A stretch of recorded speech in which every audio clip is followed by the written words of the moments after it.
SBC Aktualno, podcast kluba slovenskih podjetnikov. Lepo pozdravljeni v novem aktualnem podcastu SBC-ja. Če kaj, potem smo v tem tednu vsi pričakovali govor, ki ga je ameriški predsednik Donald Trump dlje časa že napovedoval. No, še bolj kot sam govor pa nas je seveda zanimalo, kaj bo tam povedal in kakšne carine bo uvedel na uvoz blaga iz drugih držav v ZDA. In lahko rečemo pričakovano ali pa morda tudi ne, je njegova odločitev zatresla svetovno gospodarstvo. Nekatere države so se že odzvale danes, na primer Kitajska. Evropska unija svoj odgovor še preračunava in seveda pripravlja. Ampak da bomo lažje in bolje razumeli, kaj se je pravzaprav zgodilo, kakšne so posledice, kaj se bo zgodilo v naslednjih nekaj mesecih, sem za to omizje povabil 3 goste, ki so vsak iz svojega področja in so zagotovo tisti pravi, ki nam bodo vse skupaj lažje razložili. Anže Burgar, ekonomist za FDV, en lep pozdrav. Lep pozdrav. Bogdan Pevec, HS Plus, finančni direktor in kaj moram še reči? Operativni direktor. Tako. In pa Jure Andročec iz Litostraj Power in lep pozdrav vsem trem. Lep pozdrav.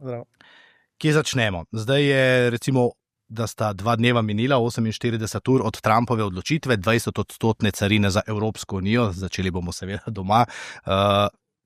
Kakšni so prvi odzivi, o tem bomo še nekaj rekli, morda pa kaj se je zgodilo v teh 48 urah. Najprej tukaj, da bi vprašal. Ja, če gremo najprej na odzive z trga, torej po celem svetu so borzni indeksi padli, v povprečju med 3 in 5%, agregatno naj bi se vrednost zmanjšala za 2,5 bilijona dolarjev. Zlasti indeksi povezani, na katerih kotirajo manjša podjetja, ki bodo bolj utrpela ta zvišanja. Po drugi strani se je vrednost dolarja zmanjšala, kar je pač obrnjeno od tistega, kar smo navajeni, ko v krizah je dolar tista močnejša, torej neka varna naložba. Po drugi strani tudi naval na obveznice, torej te treasuries se jim je znižal donos, zahtevna donosnost pod 4 oziroma na okrog 4%. Skratka, trgi, investitorji ocenjujejo to za šok in kot negativen učinek na večino gospodarstev.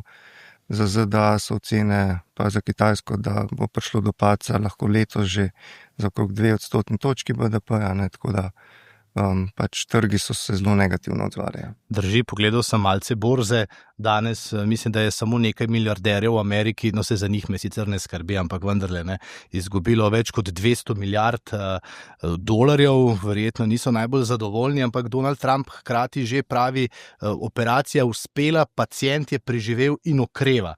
Kako naj zdaj razumemo teh prvih 48 ur, ko pa je v resnici to zgolj začetek tega, kar si je Trump zamislil, Zdaj se gre seveda pa v pogajanja z njim, s kom drugim pa ne. Mislim, zdaj vsi ti trgovinski tokovi, ki smo jim bili priča, zadnjih 20-30 let, ki so bili relativno stabilni, utečeni, so doživeli neko disrupcijo. Zdaj, realno, kakšen bo učinek na gospodarstvo, na kupno moč, na kvaliteto življenja ali pa nivo življenja, je težko predvideti, ker to so pač stvari, ki se v zadnjem času in v času sodobne ekonomije niso dogajale. Tudi po drugi strani je kar lahko zagotovo rečemo, da ljudje iz danes na jutr ne bodo bistveno spremenili svojih potrošnih navad, tako da bo v bistvu kar zamik v tem, kaj se bo pravzaprav dogajalo in kakšen bo učinek na gospodarstvo. Predvsem pa je potem tudi cel kup ostalih dejavnikov, od tega na eni strani, kako agresivne ali pa defenzivne bodo posamezne države in kaj se bo dogajalo na kapitalskih trgih. A bo res prišlo do kakšnih padcev obrestnih mer v Evropi, ali bo res šlo do pospešenega investiranja v neko proizvodno zmogljivost v Ameriki. Ampak tako, če pogledamo malo oddaleč, je pa dejstvo, Amerika je imela kar nekaj časa, ko gledamo trgovinske bilance, primanjkljaj proizvodnih zmogljivosti, ali pa so recimo bistveno manjše, kot jih ima Kitajska, ali pa tudi kakšni drugi deli sveta, in je neto uvoznik in v bistvu ni ravno v najbolj idealni poziciji, da uvede carine brez negativnih učinkov na lastno gospodarstvo in potrošnjo oziroma inflacijo. Ne. Zdaj, kako se bo pa to vse skupaj odvijalo, je težko reči. Je pa v bistvu, glede na to, kako tudi izjave, ki so danes sledile, ne, da pač se je predsednik zdaj pripravljen pogovarjati, je v bistvu pravzaprav naredil klasično potezo menedžerja, narediš disrupcijo in potem vidiš, kaj iz tega lahko izpleneš. Mislim pa, da vse države, vse glavne trgovinske partnerice imajo interes umiriti žogico, ker v bistvu realno vsi vejo, da to škodi en drugmu in da ta juha verjetno ne bo tako vroča, kot na prvo žogo zgleda. No. Morda je tudi v tej luči treba razumeti zaenkrat ne odgovor Evropske unije, ki vendarle še čaka. Jure, vesel sem, da ste si vzeli čas, v teh 2 dneh ste imeli verjetno veliko dela s preračunavanjem. Kaj pomeni takšna odločitev za podjetje, kot je Litostroj Power, ki ima svoje obrate v Ameriki, v Kanadi in seveda tudi pri nas, kar naenkrat ste med nekim trikotnikom davkov, carin. Kako je izgledalo v teh zadnjih 48 ur? Ja, ravno tako pestro kot sama novica, ne, tako da smo mi že včeraj zjutraj naredili nek pravni pregled vsega, kar je bilo objavljeno in pa potem tudi komercialni efekt na naše podjetje, našo skupino. Naša skupina posluje v ZDA in v Kanadi in mi smo že nekje leta nazaj, predvsem 2 leti, začeli z neko strategijo, kako bi tudi kaj proizvedli v Združenih državah. Mi tudi v naši skupini zagovarjamo to, da kjer delujemo tudi lokalno.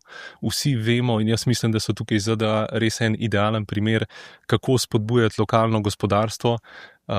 Bi se pridružil tukaj mnenju Bogdana, da juha sigurno ni tako vroča, vsaj upamo na to, ker sami vemo, da je to mogoče samo neka kriza na začetku uvedbe nekih sprememb. Če je bila sprememba potrebna, jaz mislim, da so vsi dokazi v številkah, da glede neto uvoza in vsega ZDA, je pa potrebno odreagirati. Mi kot podjetje smo zadeve preračunali, preračun je zelo preprosta, 20% efekt na nas. Je pa tako, v podjetništvu so zgodbe na dolgi rok, čez noč je zelo težko narediti kakšno reakcijo, ki bi prinesla 20% naprej, kar je pa naša že kar nekaj mesečna ali celo letna reakcija, je pa iskanje internih rezerv. Se pravi, sama optimizacija poslovanja z dobavitelji, sama optimizacija internega ravnanja z materialom, proizvodnjo in vsem tem. In jaz mislim, da je ta kriza ali pa začetek nečesa tudi ena odlična priložnost za mogoče optimizacijo podjetja, na način, kako poiskati interno, se pravi to lastno ceno. To ste dobro rekli, ne? V resnici je res vsaka kriza je nek začetek iskanja rešitev. Morda za pojasnilo. Ves čas poslušamo zdaj seveda evropski pogled na Ameriko ali pa kitajski pogled na Ameriko. Ampak kakšen pogled je imel Donald Trump, ko se je odločil za te carine? S kakšnimi številkami je on operiral? Kakšen je dejanski ta manko v trgovini, ko on govori, izkoriščate nas, ne želite naših piščancov, ne pa naše govedine in tako naprej? Ja, torej primanjkljaj na tekočem računu plačilne bilance je res velik in se je tudi povečeval v zadnjih desetletjih, intenzivneje od leta 2000 naprej. In tudi v času prvega Trumpovega mandata, zanimivo, torej ni uspel zmanjšati recimo trgovinskega primanjkljaja s Kitajsko in nasplošno trgovinskega primanjkljaja ZDA. Tako da govorimo o rangu 4 do 5% BDP-ja, znaša pač primanjkljaj na tekočem računu. Seveda, znotraj tega je velik primanjkljaj trgovini z blagom, imamo presežek v trgovini s storitvami in potem so še primarni pa sekundarni dohodki, kjer pač je primarni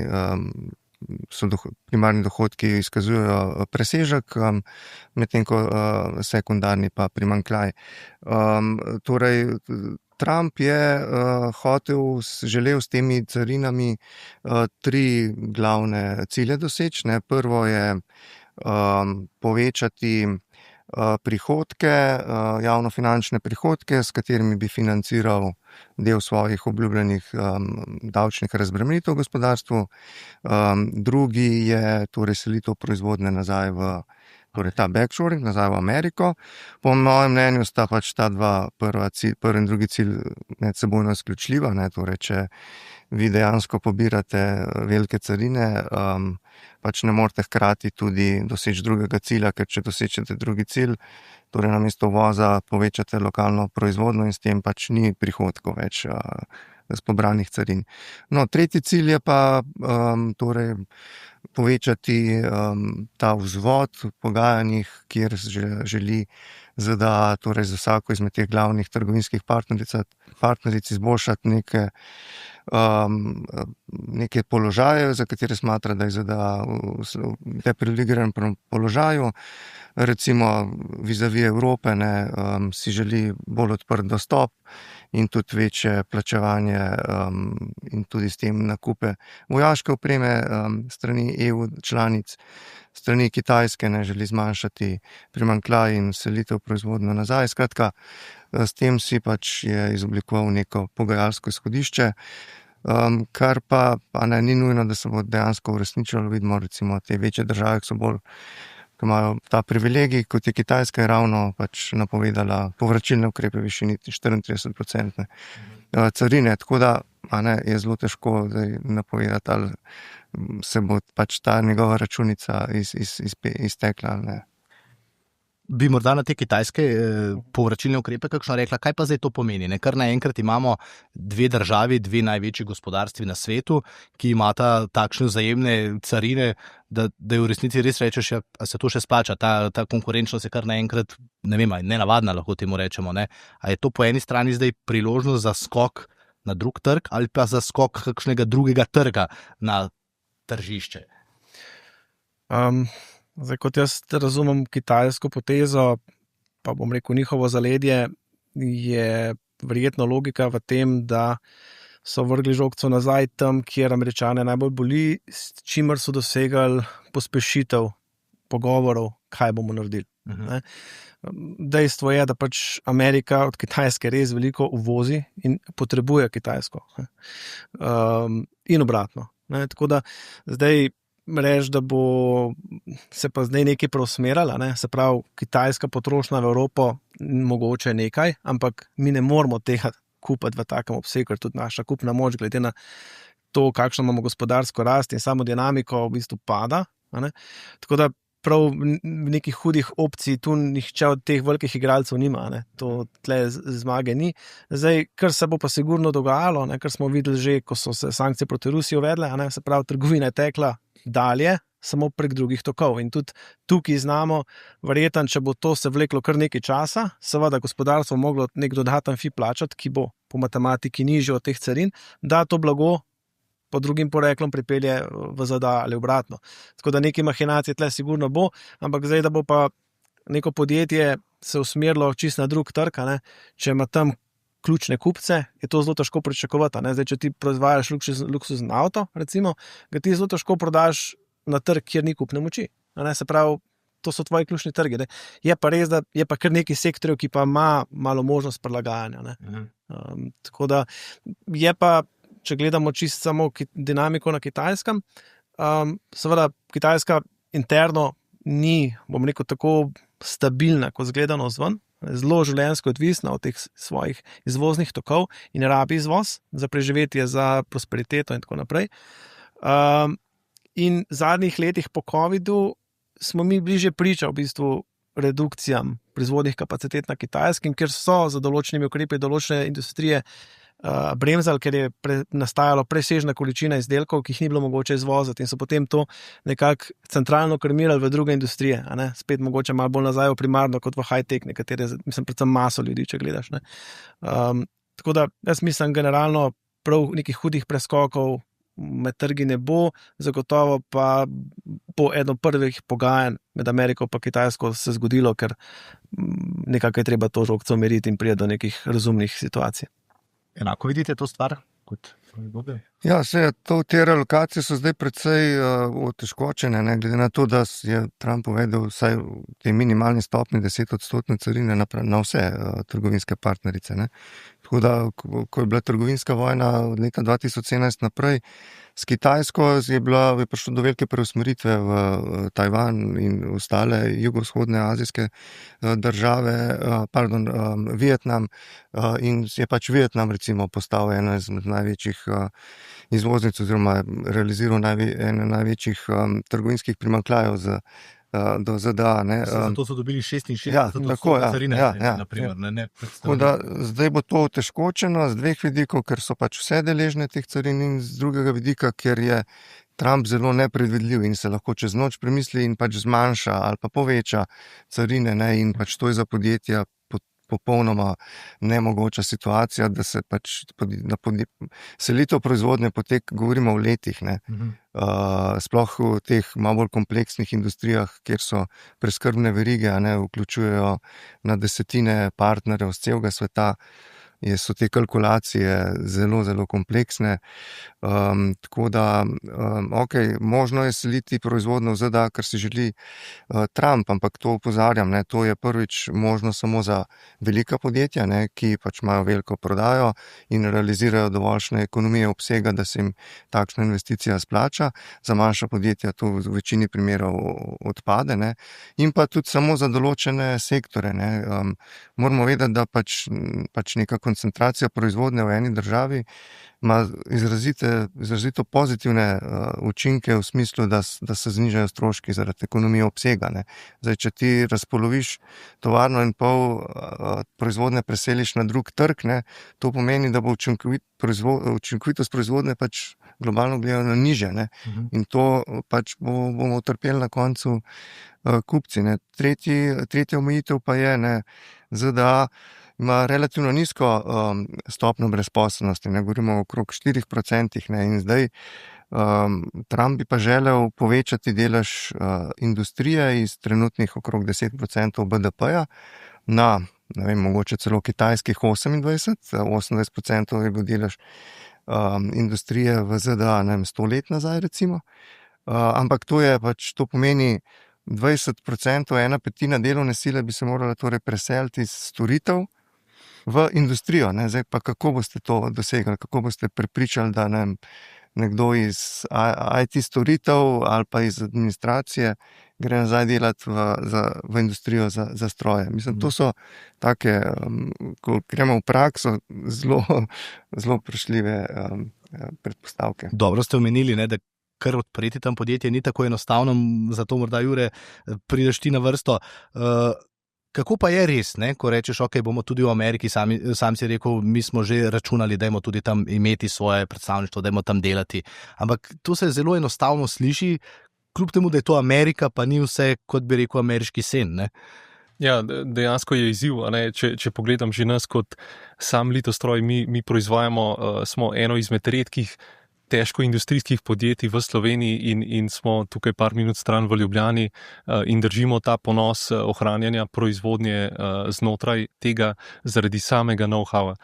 Se pravi, če želimo nekaj proizvajati, je potrebno imeti neko določeno znanje in pa tudi delovno silo, ki je prvo sposobna to peljati, drugo neko generacijo prihodnjo, ki je sposobna se to naučiti in ima željo, in pa potem zelo dober menedžment, da to zadevo pelje naprej, da iz tega nastane nek produkt.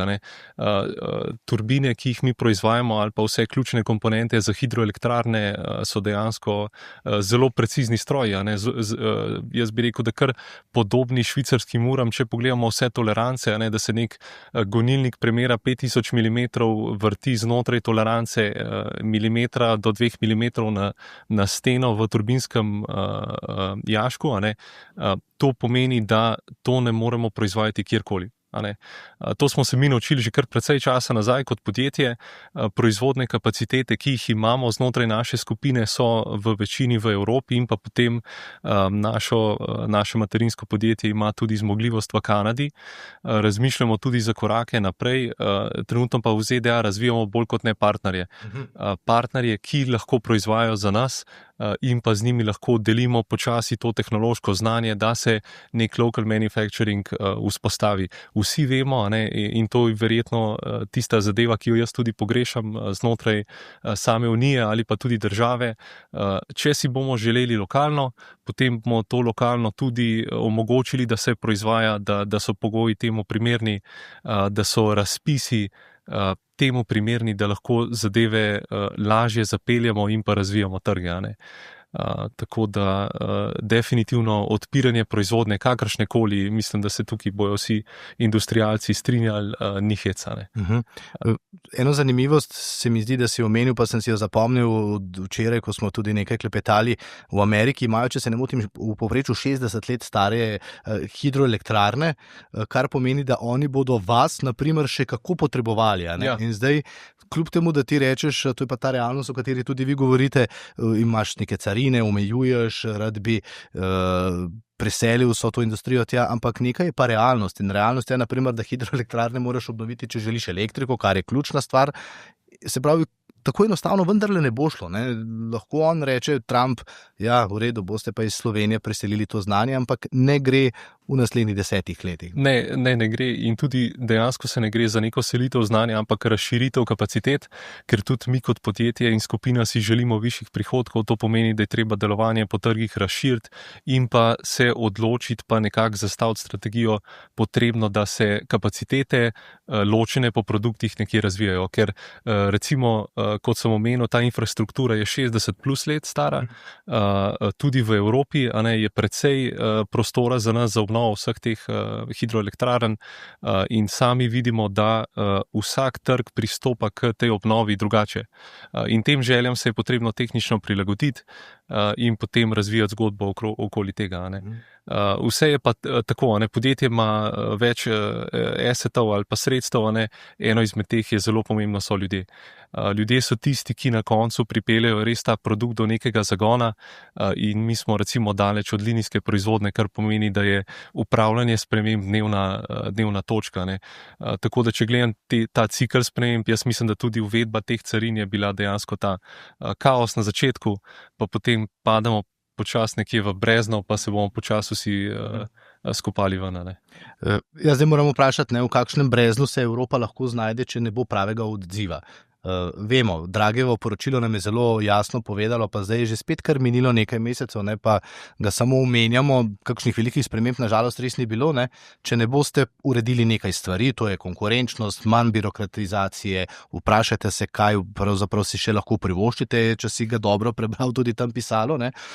Mi se zdaj pogovarjamo, da bomo vlagali predvsem v obrambno industrijo, ne, to je zdaj zadeva, o kateri sploh pravzaprav ne debatiramo, ampak tja bomo vsi šli. Tega odgovora zaenkrat na carine še ni, ampak dejstvo pa je, da ta prilagoditev bo nujna in hitra, oziroma vsaj se mi zdi, bi morala biti. No? Ja, zdaj, kot imam jaz, bom rekel, stike z ljudmi po Evropi, ker pač naše podjetje pravzaprav posluje v vseh državah Evropske unije in imamo stika dnevno z različnimi logističnimi družbami. Vidim, da je, bom rekel, klima, vzdušje, politični prostor približno enako dimenzionirana. Ne? Se pravi, vse te poteze, ki bi jih mogli narediti, ne? Recimo, če gledamo samo Slovenijo, zdravstvene reforme, pokojninske reforme, tudi digitalizacija javnega sektorja in tako naprej, to so teme, ki so politično zelo, zelo boleče. In v bistvu, pravzaprav, kjerkoli volitve v Evropi pogledaš, nobene dobi take večine, da bi lahko to izpeljal, in vedno pride do političnih iger in preigravanj. In tudi, če sam Slovenijo gledamo že 20 let, pravzaprav ista zgodba. Vse vidi se, kaj je treba narediti in do tega ne pride. Ne? In tukaj je v bistvu zelo pomembno razumeti to demografsko strukturo Evrope. Verjetno neke industrije bomo obdržali, vprašanje je, kdo bo v njih delal, kje bomo delovno silo dobili. Reševanje uvoza delovne sile se je, vsaj mislim, da v zadnjih letih zelo jasno izkazalo za rešitev, ki pravzaprav ni tako optimalna, kot na prvo uč zgleda in se vsi v bistvu zagrabili, ker kot je že Jure rekel, ti rabiš ljudi po eni strani tehnično sposobiti, po drugi strani se morajo tudi kulturološko integrirati, mindset morajo dobiti pravi, da lahko v bistvu ta ekipa, kamor tega človeka pripeleš, performira. Zdaj v Evropi pravzaprav, če pogledamo, kako živimo zelo dobro blaginjo. In recimo, ko greš na kakšen money forum, recimo bančni, in kjer se že realno pogovarja o določenih stvarih, inflacija je rasla in pritisk na plače je, in se bo pač počasi se plače dvigujejo na ravni Evrope. Stopnja rasti naše produktivnosti pa temu ne sledi, kar pomeni v bistvu naša blaginja bo že zaradi tega padla, kar pomeni, da je treba začeti razmišljati drugače. In ta Draghijevo poročilo je bilo zelo na mestu. Mislim, povzel je res vse tiste ključne elemente, ki bi jih mogli narediti. Vidimo pa seveda, da zadeve za to obraževalsko fobijo kažejo v drugo smer, ker v bistvu, če pogledamo, kaj bo Macron naredil, v Franciji oni imajo resne družbene, socialne težave in proračunske težave in v bistvu on pravzaprav bo izgubil volitve, če bi se začel resno ukvarjati s tem in delati neke premike, ker edini možen premik je, da v bistvu odzame določen del pravic. In tudi v Sloveniji pravzaprav, ko gledaš od dobrih 900,000 delovno aktivnega prebivalstva, imaš 300,000 v javnem sektorju in 600,000 v gospodarstvu, pomeni 600,000 ljudi mora ustvariti za vse, pri čemer v bistvu prihajamo v situacijo, ko javni sektor postaja kar močen konkurent kot kontradelodajalec. Imaš v bistvu in finančnike, in računovodje, in še cel kup drugih poklicev, ker ti v bistvu kot družba na trgu konkuriraš z neko državno institucijo in ne moreš ponuditi zaradi tržnih pogojev take plače, kot jo lahko ponudi tam. In se je treba resno vprašati, katere aktivnosti mi izvajamo kot javna služba, a se izvaja optimalno, ali se lahko kakšne stvari digitalizirajo, ker je nujno, bom rekel, vsaj iz vidika Slovenije, da se določen del delovne sile, ki trenutno je v javnem sektorju, pa ne govorim zdaj tukaj o zdravstvu in šolstvu, tukaj gre predvsem za državne inštitucije, preusmeri na v bistvu v gospodarstvo. Mi te ljudi rabimo in jih nimamo. Tako da, kot sem rekel, Draghijevo poročilo je na mestu, te stvari bi bilo treba resno vzeti in tudi izvajati, če hočemo ohraniti kvaliteto življenja in blaginjo, ki se ne zavedamo.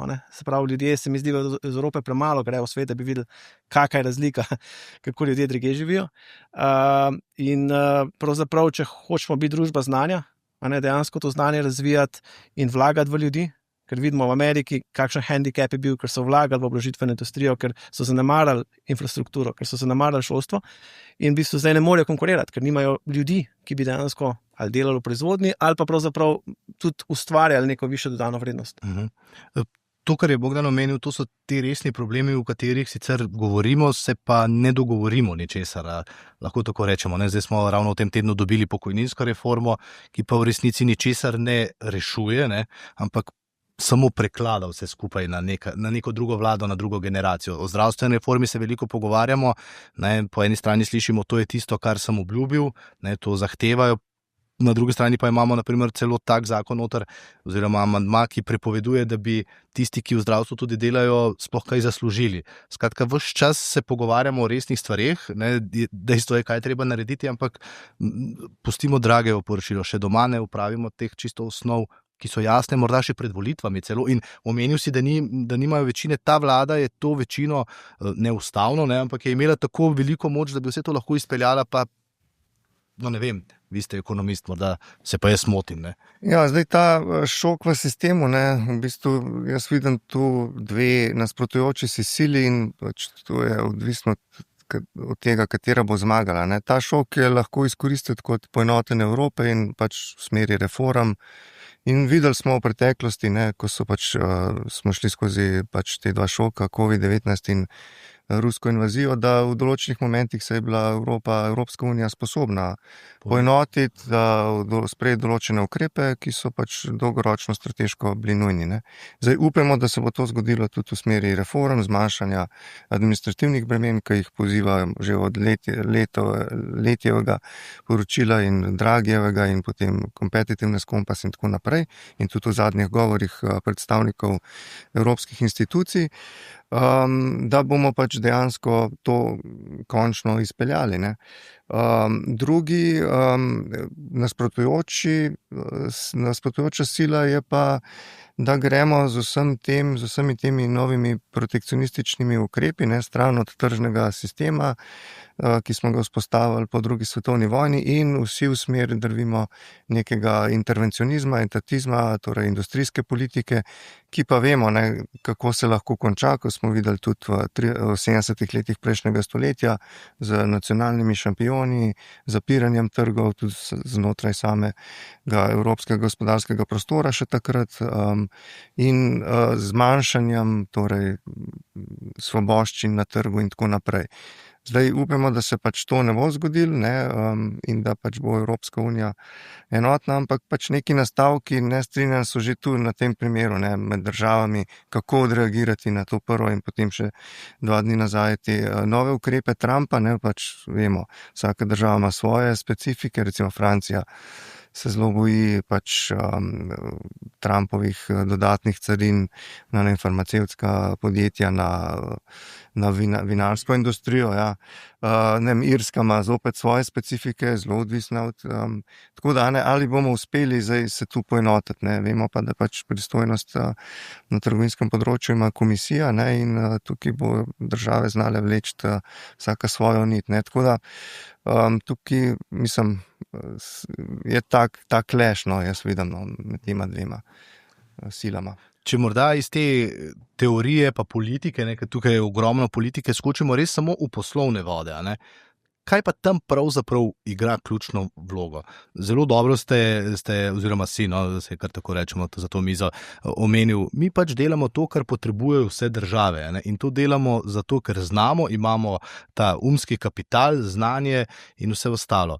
A v poslu, a lahko tukaj res zmagajo samo tisti ne domači šampioni, ampak ti šampioni, ki pa znajo prodreti na vse te trge, ne glede na to, kaj se povsod dogaja, ne? Dejansko se je potrebno vprašati kot podjetnik, kaj je dodana vrednost storitve ali produkta, ki ga nudimo, in potem nekje določiti nek trg, ki to potrebuje. Zdaj pa bolj kot je precizen produkt, bolj kot je znanje težko za pridobiti, bolj zanimiv je ta produkt. Zdaj energetska infrastruktura, vsi vemo, da je najpomembnejša, vsako svetilo, ki ga imamo tukaj nad glavo, dejansko potrebuje neko gonilno silo za proizvodnjo te energije, in pri nas imamo to srečo in smo izjemno ponosni in hvaležni, da smo lahko del tega. Jaz vsakega našega mlajšega zaposlenega, ki ga dobimo, je prvo uvodno predavanje, ko boste prižgali luč, se spomnite na to, da imate nekaj od tega. In jaz osebno mislim, da je potrebno mlade navdušiti nad samimi produkti, nad storitvami in pa da postanejo dejansko strokovnjaki na vseh področjih. Ker ena zadeva je, danes vemo, da ni nobenih omejitev glede uporabe digitalnih naprav. Jaz mislim, da to globoko vpliva na celotno in svet in gospodarstvo in kulture, ki jih imamo kot človeštvo, in ravno tukaj je tista zgodba, koliko lahko omejimo naše generacije in pa tiste, ki so bodoči zaposleni ali pa trenutni zaposleni, da dejansko z tega digitalnega sveta stopijo v analogen svet. Meni osebno tudi recimo srce zaigra, ko grem v proizvodno, pa je potrebno res se z enim problemom soočiti, in pa maili nikoli tega ne bojo rešili, ampak je potrebno sklicati prave strokovnjake na kup, problem rešiti in pa potem zadevo predstaviti naprej kupcem, pa zapeljati, da bo delovalo. Tako da jaz mislim, da kot gospodarstvo kaj lahko naredimo, zahtevamo dejansko dobro kulturo in pa navdušimo mlade nad proizvodno, nad produkti, nad neko produktivnostjo kot samo. In jaz mislim, da je to nek uspeh, neka prihodnost Slovenije. Jaz vedno tudi našim lastnikom reklamiram to, da slovenski Janez, to je pravi priden delavec, ki dejansko je zjutraj 6:00 v podjetju in gara za to, da zasluži svoj dohodek. In mislim, da je prednost naša, glede na geografsko lego, odlična. Imamo Luko Koper, mi jo kot podjetje precej uporabljamo, je naše izhodišče za cel svet, in dejansko ta tranzitna pot, ki je, če bomo znali to uporabiti, pa da se EU dejansko obrne proti temu, da se uporabi več notranjih virov znotraj same Unije, mislim, da lahko samo zmagamo, ker ljudje so pripravljeni delati in to je treba koristiti. mogoče tukaj eno pod vprašanje, če gospodarstvo svoje naredi, tukaj vendarle potrebuje Evropsko unijo ali pa neke regulatorje, politiko za to, da pa odbije nelojalno konkurenco. Morda o tem še nismo nič rekli, ampak ko govorimo naprimer o Kitajcih, oni igrajo svojo igro. Zdaj smo se dolgo časa ukvarjali s Kitajci, zato ker so bili Američani naši zavezniki, potem se to čez noč seveda spremeni in ugotoviš, da v resnici nihče ni tvoj sovražnik, pa tudi ne tvoj zaveznik, ko gre za posel. Ampak Kitajci vendarle stvari počnejo po svoje, naprimer ta Temu, je taka dobra zadeva. Po covidu smo ugotovili, da kar naenkrat je iz Kitajske za nek drobiž prišlo praktično vse in tudi kakšna slovenska, evropska podjetja v trenutku so bila nekonkurenčna. Kakšne dobre ideje, kako to zajeziti, pa v resnici vseh teh letih, pa zdaj pa je že 2-3 leta, praktično ni bilo. Zdaj mi smo v bistvu Temu, glede na to, da je to naš neposreden konkurent, se pravi e-commerce, ki targetira nižji segment kupcev, govorimo o naročilih 20-30 evrov, je seveda nas precej prizadel. Mi smo sicer tekom lanskega leta izvedeli veliko operativnih ukrepov, tako z delnim seljenjem v bistvu logističnih zmogljivosti v vzhodno Evropo, kot z interno reorganizacijo, kot z razvojem sistemskih tehnologij, upeljavo AI-ja in s tem tudi znižanjem stroškov dela ali pa pohitritvijo. Smo nekako našli nek odgovor, ampak lanska posledica vsega dogajanja je bila, da smo bili nekje ob približno polovico marže. Mi smo prodajne volumne držali, tudi v bistvu število zaposlenih smo ohranili vse skupaj nekje nad 400, ampak bitke so težke. Na drugi strani tudi številni konkurenti, ki so bile dobro stoječe družbe, dejansko so utrpele velike škode, veliko ljudi je veliko podjetij je zmanjšalo sploh domet, volumen prodajni, število ljudi, nekateri so celo zaprli in to je škoda, ker potem to, da v bistvu moj najbližji konkurent dela težje ali pa ne more delati, je tudi zame problem, ker jaz nimam sogovornika, ker kakorkoli smo si mi konkurenti na trgu, pač s kom se boš pogovarjal o resnih tehničnih zadevah kot svojim neposrednim konkurentom, ki te razume, ki ima svoj insight in se lahko marsikaj reši ali pa hitreje reši, kot če si sam v tem. In zdaj, kar se konkretno Temuja tiče, mi smo v bistvu bili aktivno vključeni v številne te debate, tako s tržnim inšpektoratom, finančno upravo, agencijo za varstvo konkurence. V bistvu nihče ne more narediti nič, ker to je v domeni trgovinske politike Evrope, oziroma carinske politike Evrope. In združenja različnih e-commerceov so že lanskem letu v bistvu pritiskale na Evropsko komisijo, zdaj vidimo, ok, nek predlog zakona za znižanje tega praga carinskega je na mizi, ampak v bistvu kaj pravzaprav se je zgodilo? Kitajska je izkoristila odlično priložnost, da postane primat v e-commerceu v Evropi, ker Evropa ni ustrezno zaščitila trga in je tudi v bistvu se je zelo jasno izkazalo, da nismo niti bili učinkoviti pri obrambi trga.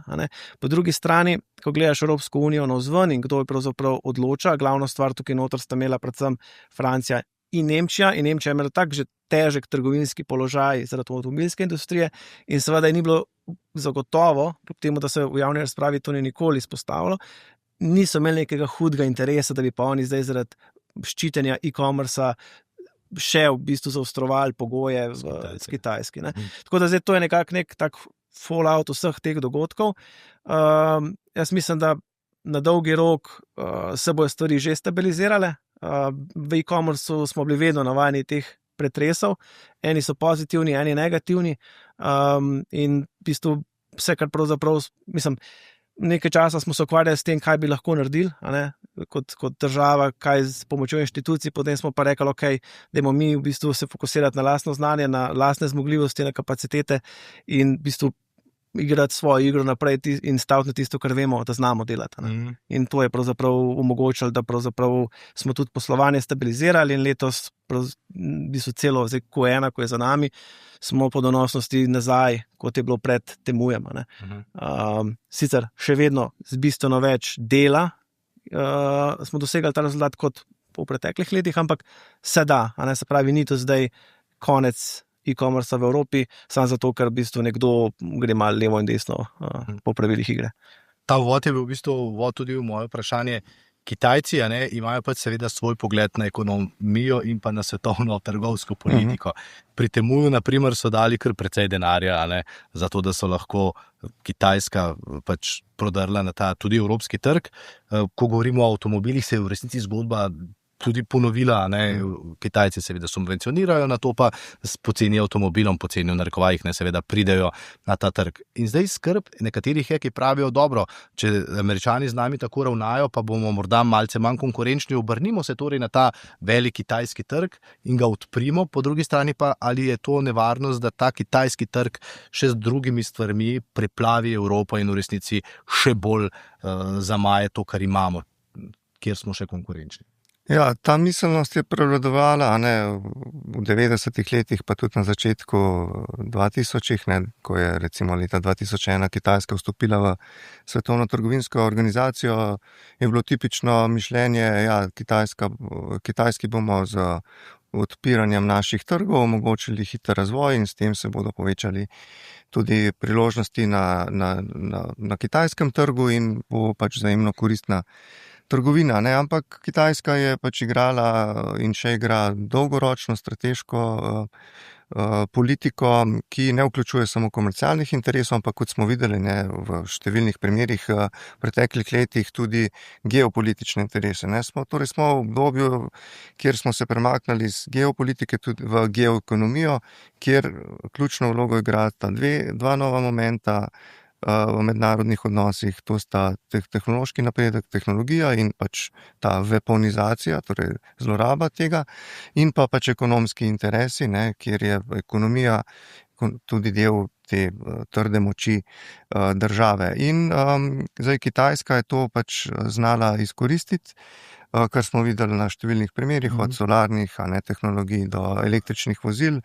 Zdaj, končno je tudi EU na to odreagirala, tudi v strateških dokumentih. Od 5 let nazaj imamo zapis, da je Kitajska tudi strateški rival in da pač je potrebna pač previdnost tu. Recimo lani smo uvedli te izravnalne carine na uvoz električnih vozil. Tukaj, na primer, Slovenija je bila proti, da Slovenija, Nemčija, pa mislim, da še 3 države, in morda ravno ta stvar, nekateri pravijo, tu je zdaj ta priložnost. Slovenija je zdaj prijatelj Kitajske, saj kar se tiče tega, in tisti, ki se spoznajo na Kitajsko, pravijo, da kitajska politika tega ne pozabi, ne spregleda. A je, na primer, zdaj za neko to malo Slovenijo to priložnost, naprimer, v teh časih, kar se dogaja? Ja, seveda je priložnost, ampak z vidika EU, kot celote, je pa to, seveda, gre na mlin Kitajske, njej zelo ustreza razkol, politični neenotnost v Evropski uniji, to je počela že od upeljave tega Belt and Road Initiative oziroma iniciative 17+1, ko smo videli, prišlo do razkola znotraj EU. Tako da tu je potrebno razmišljati malo bolj dolgoročno, tudi ne samo z vidika nacionalnih interesov. Mi smo veliko močnejši kot skupnost, držav, imamo največji trg v Evropski uniji, to je največji svetovni trg. In samo kot skupni trg lahko dejansko smo enakovreden pogajalec do ZDA in do Kitajske. Če pa si pustimo, da pač je vsaka država kupljena strani pač drugih rivalov, potem pač na koncu ne bomo imeli nič od tega, tako da je potrebno biti zelo previden tudi v zunanji politike Slovenije. Ja, imate prav, ko ste rekli Kitajskem, seveda to ustreza. Spomnim se, ko je prišel kitajski predsednik seveda na obisko v Evropsko unijo, šel je v Francijo, kamor je morala potem pripotovati šefica Evropske komisije, ampak naprimer to delajo tudi Američani zdaj, več kot očitno. Italijanska predsednica vlade Melonijeva že pravi, mi se bomo pa malce drugače zmenili, Angležem so dali seveda tudi 10% carine, takoj pokazali, češ oni so naši boljši zavezniki. O Madžarih, naprimer, ekonomsko seveda ne govorimo v tem primeru, ampak ko pa gre za zaveznika Amerike, je tudi nedvomno. Zato morda vprašanje, to je ekonomsko, geopolitično, ker mimo tega danes seveda ne moremo. Nekateri pravijo, da se je treba tudi sprijazniti, da Evrope takšne, kot jo poznamo, tudi ni več. Da je v resnici to tudi nek zadnji test, ali zmoremo s temi odgovori, z gospodarstvom preživeti to, kar se nam je zgodilo. Jaz mislim, da Evropa lahko preživi. Mora pa resno razmisliti, kaj so njene prioritete, na kaj bo stavila. Evropa ima močno koncentracijo znanja in kadra in tudi proizvodnih zmogljivosti, da neke stvari naredi. Litostroje Power oziroma izgradnja turbin je tipičen primer, ko ti ne moreš teh stvari delati kjerkoli. In je še cel kup drugih industrij. Naprimer Airbus, največji konkurent Boeing. Tako da jaz mislim, da iz tega vidika ni težave. Je pa nujno, seveda, da po eni strani Evropa, kot smo rekli, ostane enotna, deluje enotno in ima tudi neko smotrno politiko, ki upošteva tudi nacionalne interese vseh držav. Države znotraj Evropske unije so sila drugačne. In tudi recimo ESG pobuda oziroma trajnostna pobuda, super, ampak ne moreš ti izhajati iz Nemčije pa severne Italije, da bomo v 5-10 letih vso infrastrukturo zrihtali in vse bo super. Ker pač vzhodna Evropa, da ne delam v bistvu škode na to, ampak so manj tehnološko ali pa tehnično razviti. In tudi Slovenija, v bistvu, če pogledamo naše kablovje in infrastrukturo od Tita naprej, pač ni nič. Rekali smo energetski sektor in nič se ne investira. Razne elektrarne, ki smo jih zgradili. In mi moramo dejansko se prešteti in postaviti stvari. Jaz mislim, da nič ni zamujeno, izhodišča so ok, tudi evropska podjetja, vedno vidimo samo problematična. Imamo dobro bazo, recimo Slovenija bazira na družinskih podjetjih, ki se lahko prilagajajo marsičemu. Imamo boljšo pozicijo kot Nemci, ki imajo Volkswagen, ker se vse lahko vodimo, ampak treba se bo vzeti v roke, predvsem politično. Vse gospodarstvo vedno išče rešitve, vedno se nekaj najde in se prilagodi in tudi ljudje se prezaposlijo, prespecializirajo, ampak če hočemo pa blaginjo ohraniti, še posebej ob dejstvu, da se prebivalstvo stara, je pa treba resno zagrabiti in razmisliti, kako bomo politiko peljali. Ker je, kot sem rekel, pri zaposlovanju so težave, tudi stabilne, v bistvu vse disrupcije na trgu gospodarstvu ne koristijo. Gospodarstvo rabi čim bolj stabilne zadeve. Trenutno recimo pred nami v HS Plusu, kar je glavno vprašanje, je, kaj se bo dogajalo s tečaji. V katero smer bo šli.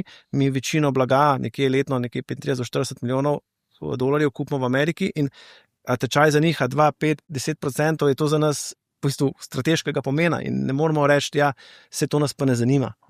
Nas zanima in hočemo v bistvu čim večjo stabilnost. In se mi zdi, da pravzaprav vsa podjetja rabijo to, ker brez tega ti strateško ne moreš nič razmišljati in planirati. Potem ste tudi vi zadnje 2 dni bolj slabo spali, ja? Je bilo pestro. Morda še eno vprašanje, tudi bolj iz teorije. To, kar se je zgodilo, je seveda velik izziv tudi za vas ekonomiste, ker načeloma ruši vse to, kar ekonomisti učite, da bo pomagalo gospodarstvu, da bo pomagalo svetovnemu razvoju, to je vendarle ta neka smer. Kako kot ekonomist, ki ste preštudirali, celo življenje se s tem ukvarjate, ogromno knjig ste videli, potem pa se zgodi nekaj, kar je v resnici popolnoma izven pričakovanih norm. Ne vem, je to prava beseda sploh? Ja, mislim, jaz sem bil zelo presenečen, da pod vprašaj postavljamo neke zakonitosti, ki so tudi empirično preverjene, ki so jih že očetje ekonomije, od Adam Smitha, konec 18. stoletja, potem David Ricardo, začetek 19. stoletja, z primerjalnimi prednostmi. Torej vse to se zdaj postavlja pod vprašaj, in ignorira te velikanske prednosti proste trgovine, ki jih imajo torej vse vključene države. Seveda gre za neenake, lahko v določenih primerih koristi, ampak koristi vseeno so. Tu se je spremenilo to, da kot smo prej omenili, da je pač glavna igra zdaj postala geoekonomika, torej za strateškimi interesi, ki vključujejo tudi pač vojaške interese, poleg ekonomskih in tehnoloških, in to je pač seveda zamajalo pač te temelje svobodne trgovine in pač postavilo nekako v ospredje ta intervencionizem. Ampak, če gledamo svet, kot je bil prej, ko smo imeli na eni strani Evropo, ki je imela neke primerjalne prednosti v recimo inovacijah, potem kvalitetni proizvodnji, na drugi strani smo imeli ZDA, ki je bila primerjalno zelo dobra pri vabljenju kapitala in podjetništvu, financiranju, in potem na Kitajsko, ki se je specializirala bolj v proizvodni del. Dokler so se pravila spoštovala, smo imeli vsi od tega koristi. Zdaj pa, ko se bo to enkrat začelo krhati, če se bo, potem pač to pomeni, da teh prednosti, ki jih ima vsaka izmed teh treh glavnih ekonomij, ne bomo morali več v tej meri izkoriščati. Ne? In bomo mogli najti mi v EU recimo lastne proizvodne zmogljivosti in lastne vire financiranja in vzpostaviti kapitalske trge, podobno kot ZDA, ampak seveda to govorimo o letih, če ne desetletjih, da se to vzpostavi. In to je škoda, jaz vidim v tem škoda, ker so stvari funkcionirale. Eno tako morda malo bolj hecno vprašanje, ampak poznate te fante, ki so računali za Donalda Trumpa? Ne? Če vedno vemo, kdo so očetje ekonomije, če vemo, kdo so bili očetje popolnoma različnih pogledov na ekonomske modele, kdo je pa zdaj v zadaj? Vendar se verjetno Trump zjutraj ni zbudil, pa kar malce na roko napisal te carine. Ne? To formulo so takoj včeraj že razkrili, no? In ta formula je zelo enostavna. Ne? Najprej so si vsi belili glavo, kako bodo zdaj izračunali te recipročne carine, vključujoč tudi necarinske ovire in druge davke in tako naprej, ampak formula je zelo enostavna, se pravi neto izvoz kot delež izvoza te države v ZDA in dejansko je to formula, ki jo uporabil in ta formula nima nobene ekonomske teoretične podlage za ukrep, ne, torej to razmerje ne bo popravilo. Ne. In tudi največji problem je v tem, da je Trump fokusiran na primanjkljaj, ne zaveda pa se, da je v bistvu primanjkljaj zrcalna slika oziroma posledica privilegija ZDA, ki ga ZDA kot najbolj propulziven trg uživa zato, ker privablja kapital iz celega sveta in torej na kapitalsko-finančnem računu izkazuje velike presežke, prilive sploh tega kratkoročnega portfeljskega kapitala v višini 4% BDP-ja, ki financira vso to podjetništvo in omogoča torej prebivalcem ZDA, da trošijo več kot privarčujejo. Ne?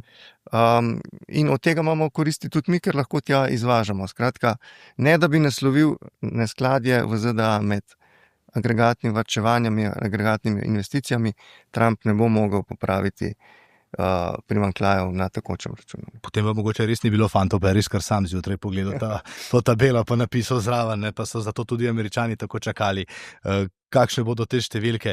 A morda, če naredimo še ta zadnji krog, jaz mislim, da vendarle ni vse tako slabo, kot se je na začetku izkazalo. Spet smo dobili neko novo brco, kar Evropejci zdaj zadnje čase tako radi poudarjamo. Upam sicer, da tudi potem kaj naredimo. Zato mogoče začnem pri tebi ta zadnji krog. Torej, v naslednjih nekaj mesecih do poletja, recimo, da ne bomo zdaj gledali tako daleč, kaj nas čaka? Kaj je morda res tisto 1, 2, 3 točke, ki jih moramo sami pri sebi pogledati kot Evropa, pa tudi kot podjetja? Ne? Morda res začnimo pri podjetju. No? Kot sem že parkrat omenil, mi smo predvsem fokusirani na gibanje tečajev, tako v valutnem paru dolar-evro kot v valutnih parih znotraj Evropske unije, sprav evro napram HUF-u, PLN-ju, CZK-ju. Sicer te valutni pari zelo sledijo. Računamo na to, da bo Evropska centralna banka, kot je to v preteklosti, izvajala tudi zdaj, dosti, bom rekel, aktivna in skrbno blažila, ker vseeno to malo popravlja ta ravnovesja, vsaj v pričakovanjih, če mogoče že ne v realnosti. In da bo prišlo do nekih premikov. Ne vemo točno, kaj se bo zgodilo z to ukrajinsko vojno in mogoče se ta famozna fama glede te rusofobije konča ali pa ne. Ampak vseeno mi pravzaprav kot, bom rekel, trgovci gledamo na to, kaj se bo dogajalo s skupno močjo v Evropi. V našem segmentu trenutno ne pričakujem, da bi pa zdaj zaradi nekih neznanih dejavnikov ljudje kupovali manj ali trošili manj. Tako da naše napovedi ostaja tako, kako so. V bistvu plan rasti je še vedno nekje zastavljen na 10%. Bomo pa videli, kaj se bo dogajalo. Ne? Istočasno pa seveda pripravljamo tudi, bom rekel, neke varovalne ukrepe z širitvami izven Evropske unije, kjer bomo dobili neke dodatne količine in dodatne projekte, če slučajno gre na našem trgu malo slabše, kot je pričakovano. Zato je v bistvu vse v dometu, ki kot se plus lahko naredimo. In upamo na najboljšno.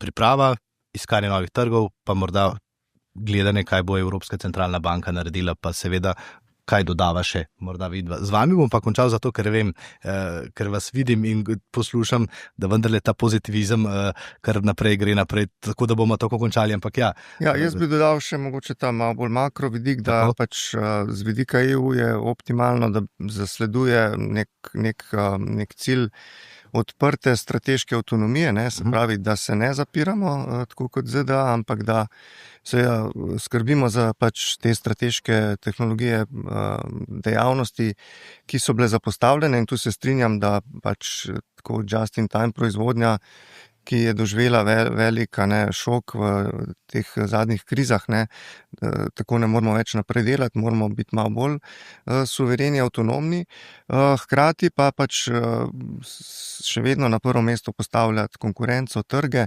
in ta odprtost v tej strateški avtonomiji mora biti v smeri iskanja novih, torej trgovinskih partnerjev, liberalizirati trgovino z določenimi deli sveta, kjer smo jih zdaj mogoče preveč zapostavljali, in s tem lahko tudi diverzificiramo tveganje, tako da imamo več virov dobav teh ključnih inputov in surovin v Evropsko unijo. Eno pod vprašanje samo še bi rad postavil, spomnil sem se, da sem to pozabil prej vprašati. Mislim, da Gruzija, Srbija pa Švica nimajo nobenih carin do Kitajcev, če se ne motim. A je to neka taka nišna pot tudi za družinska slovenska podjetja, za slovenska podjetja, s Kitajci so Srbi dobri, mi pa Srbi rečemo, ne? Se pravi, je to neka taka stvar, ki bi nam tudi Bruselj rekel, redo, vi delajte te svoje stvari po svoje? Ne, mislim, da ne. Pač jaz sem načeloma zelo za prosto trgovino, ampak samo za partnericami, ki imajo enako institucionalno pač podlago, torej da tudi imajo svobodne trge in minimalno vmešavanje države, kot pa vidimo pri Kitajski, pa te daleč od tega, Nivo subvencij in intervencij na trgu, ki so jih deležna kitajska podjetja, so absurdna, in s tem ne moremo tekmovati, tako da jaz sem proti takšni arbitraži sistemov. Torej, če se odločite za nek sistem, ni problema, smo odprti, če imate pa pač drug sistem, pa bi jaz prepovedal to arbitražo. Dobro. Ja, Jure, zato sem s tabo končal, ker ves čas nas upominjaš na stvari, na katere včasih v teh velikih igrah, jaz rečem, pozabimo, to pa je izobrazba, navdušenost, ljudje, znanje, Slovenija, ti si rekel, lejte, mi to znamo tukaj doma narediti, zato morda še tvoj pogled na vse skupaj in neka taka napoved, ne bom dal zdaj do poletja, se to je tako nehvaležno, ampak vendarle, ste podjetje, svetovno podjetje, delate stvari, ki jih cel svet potrebuje, kako ti tole vidiš in predvsem kaj napoveduješ? Ja, zelo preprosto, potrebno je vztrajati, biti pogumen, kot sem že omenil, in pa potrebno se prilagajati. Jaz mislim, da vsi, ki delujemo v podjetjih in pa katerikoli panogah, vemo, da je vsaka kriza za nekaj dobra, že zaradi samega naslova, ker se spremembe so potrebne. In jaz mislim, da lahko čisto vsak pri nas tudi osebno naredimo nekaj na tem, da spodbudimo lokalno. Mislim, da lahko kot Unija bolj pogledamo, kako spodbuditi industrijo v Evropi. Sami vemo, da je avtomobilska industrija v Evropi precej močna, pa se tudi vprašamo, koliko evropskih vozil vozimo, in kaj spodbujamo. Mislim, da pri vseh teh stvareh lahko delamo in pa delujemo kot družba. Mi kot podjetje gremo naprej, se pravi, stremimo k tem dolgoročnim pogodbam, ki jih imamo, iskali in pa razvijali bomo te interne optimizacije. Predvsem pa jaz mislim, da na svetovnem nivoju pa treba doseči neke dogovore. Jaz mislim, da za vsako stvar se da dogovoriti. Mislim, da se morajo voditelji sestati, vprašati, kaj so cilji vsega tega, in pa na koncu doseči nek dogovor, da ne bo vse skupaj nas potegnilo v nek vakuum, ampak da nas bo potisnilo naprej. In to je to. Dvigovati produktivnost, mislim, da je bilo to prej zelo lepo omenjeno. Ena stvar je pritisk na plače, drugo je dviganje produktivnosti in pa mogoče razmislek, ali lahko razbremenimo same prispevke, same podjetnike, same industrije, in pa bomo vsi lahko precej boljši. Tako da s tem bi zaključil. Nisa se zmedila, ampak si odlično upravil svoje delo na koncu. Hvala lepa vsem trem, hvala lepa za ta vpogled 48 ur po Donaldu Trumpu in še en izmed njegovih vročih juh. Bomo videli, kako se bo hladila v naslednjih dneh, pa lahko to omizje čez kakšen mesec, 2 ali pa 3 z veseljem ponovimo. Hvala lepa.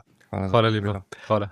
Vam pa hvala lepa, da ste bili z nami. Verjamem, da ste z vsemi tremi gosti dobili en vpogled tak širši na to, kaj se je pravzaprav zgodilo. V poročilih seveda zdaj dobivamo neke kratke odzive, malo tu, malo tam, enega in drugega politika, ampak vendarle stvari niso tako enostavne, kot morda včasih izgledajo za minuto ali dve. Zato sem zelo vesel, da sem imel tudi sam priložnost slišati različne poglede, predvsem pa razlage tega, kar se je zgodilo. Hvala, do naslednjič. SBC Aktualno, podcast kluba slovenskih podjetnikov.